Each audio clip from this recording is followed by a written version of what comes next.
Hane, posa egoteko moduan, ez da, 10. tokian, munduko onenekin, lasterketa honetan, gogor batean, batez ere beroa egin du, eta amaierako ibilbidea oso gogorra gaina, azkar joan da lasterketa.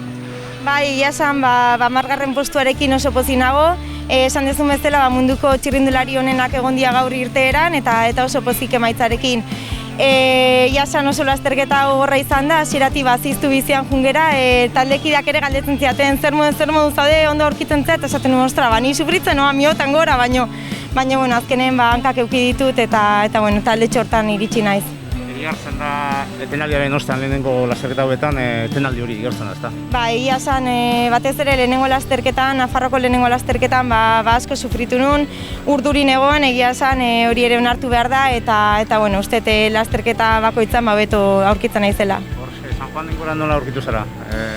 Ba, bueno, azkenean oso igoera gogorra da, nik argi neukan anemik atakatu behartzuela betikan, saiatu naiz bere gurpilari jarraitzen, baino ezinezkoa izan da. Hortik aurrera zer? Zerra Bianca? Ba, bueno, dakitena da Nafarroan bi lasterketa egin ditutela, gaur Durangon ego naiz, espero hurrengo astean ere Estrade Bianchen egotea eta datorrenari saiatuko naiz aurre egiten.